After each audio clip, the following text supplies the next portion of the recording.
শতভাগ আশাবাদী, কারণ হচ্ছে আমার রাজনীতি ছাত্রদল দিয়েই। আমি বেগম বদরুন্নেসা সরকারি মহিলা কলেজের সাধারণ সম্পাদক ছিলাম, ছাত্রদল কেন্দ্রীয় সংসদের সহ সাংগঠনিক সম্পাদক ছিলাম এবং ঢাকা মহানগর দক্ষিণ বিএনপির দুবারের সদস্য।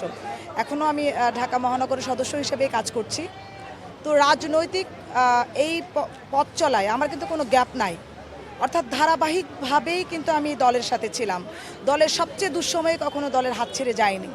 তো আমি বিশ্বাস করি, যেহেতু দীর্ঘ বছর আমি দলের জন্য কাজ করেছি এবং আমি এখানে অনেকগুলো ক্রাইটেরিয়া দিয়েছে। শিক্ষিত হতে হবে, আপনার দীর্ঘ সময়ের ত্যাগ তিতিক্ষা থাকতে হবে, এটা আছে। এবং শিক্ষাগত যোগ্যতার কথা যদি বলি, আমি অর্থনীতিতে অনার্স মাস্টার্স, ঢাকা বিশ্ববিদ্যালয় থেকে ইনফরমেশন সায়েন্স অ্যান্ড লাইব্রেরি ম্যানেজমেন্টে মাস্টার্স এবং তারপর LLB কমপ্লিট করেছি। সেই সাথে বলা হয়েছে ক্লিন ইমেজের কথা।